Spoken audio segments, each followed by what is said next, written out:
নমস্কার, আশা করি আপনারা সবাই খুব ভালো আছেন। আমার নতুন একটি ভিডিওতে আপনাদের অনেক অনেক স্বাগত জানাই।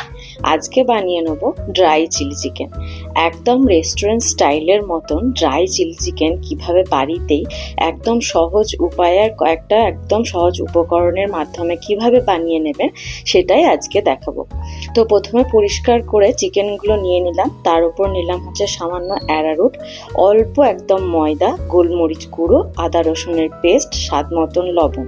এই সমস্ত কিছু দিয়ে খুব ভালোভাবে চিকেনটাকে আমরা হাতের সাহায্যে চেপে চেপে মেখে নেব। এখানে দেখুন আমি কিন্তু কোনো রকম ভাবে কোনো ডিম ব্যবহার করিনি। হ্যাঁ, ডিম ব্যবহার করলে জিনিসটা সফট হয় ঠিকই, কিন্তু এটার যে ক্রিস্পিনেসটা এটা চলে যায়। তো এখানে ডিম দেওয়ার কোনো প্রয়োজন নেই। আর রেস্টুরেন্ট স্টাইলেও কিন্তু করতে গেলে মানে ক্রিস্পিনেসটা আনতে গেলে ডিমটা এখানে দেওয়ার প্রয়োজন নেই। তারপর আমরা এগুলো আর জলও কোনো কিছু মেশানোর দরকার নেই, কারণ চিকেনের মধ্যে যে একটা জল থাকে আর আদা রসুনের পেস্ট, এই দুটোতেই খুব ভালোভাবে দেখবেন বাইন্ডিংটা হয়ে যাবে। তারপর তেল গরম করে নিয়ে আমরা সেগুলো একে একে প্রথমে ভেজে নেব। প্রথমেই কিন্তু একদম সম্পূর্ণ ভাজবো না, এটার ক্রিস্পিনেসটা আনতে গেলে আমাদেরকে এটা দুবার ভেজে নিতে হবে।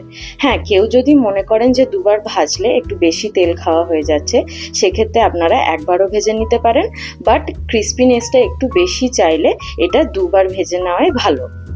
তো দেখুন এখানে আমি পরপর দুবার মানে প্রথমবার আমি প্রায় 70% মতন, তারপর এটা ভেজে নিয়েছিলাম আর একবার। আর এখন যেটা হচ্ছে এটা কিন্তু আপনারা ভুলেও বাড়িতে ট্রাই করবেন না। ইনি এটা করবেনই, মানে যখন এরকম ধরনের কোনো চাইনিজ রান্না হয় তখন এটা ওর করা লাগবেই। এটা করলে নাকি টেস্ট আরও ভালো হয়। তো যাই হোক, আপনারা এটা একদমই বাড়িতে ট্রাই করবেন না। তো এখানে আমি তেলের মধ্যে দিয়ে দিয়েছিলাম হচ্ছে পেঁয়াজ কুচি, লঙ্কা কুচি, সামান্য আদা রসুনের paste, soy sauce, Schezwan sauce, tomato sauce, আর দিয়েছিলাম সামান্য গোলমরিচের গুঁড়ো। আর এই ব্রথ পাউডারটা তো আপনারা অলরেডি জেনেই গেছেন, যে কোনো চাইনিজ খাবারের মধ্যে ব্রথ পাউডারটা দিলে এটা কিন্তু একদম অথেন্টিক আর রেস্টুরেন্টের মতন টেস্ট আনে। তারপর যোগ করা হয়েছিল সামান্য জল আর এই হাফ চামচ মতন মধু। এখানে অবশ্যই চিনির বদলে মধুটাই দেওয়ার চেষ্টা করবেন। মধুটা দিলে এর স্বাদটা কিন্তু আরো অনেক বেশি এনহ্যান্স হয়। তারপর যে পকোড়াগুলো আমরা ভেজে রেখেছিলাম সেইগুলো এর মধ্যে দিয়ে দিলাম, আর খুব ভালোভাবে এগুলো সমস্ত কিছু মিক্স করে নিলাম। আপনারা চাইলে আপনাদের মতন করেই মিক্স করবেন, এনার মতন করে এত নাড়িয়ে ঝাড়িয়ে মিক্স করার কোনো প্রয়োজন নেই।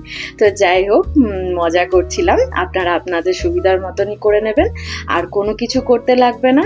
ব্যাস একদম রেডি হয়ে গেছে কিন্তু আমাদের ড্রাই চিলি চিকেন। কলকাতায় হাটারিতে কে কে ড্রাই চিলি চিকেন খেয়েছেন আমাকে জানাবেন। এটা কিন্তু খেতে একদম সেম হয়েছিল। দেখা হচ্ছে পরের একটি ভিডিওতে খুব শীঘ্রই, আপনারা অবশ্যই ট্রাই করবেন।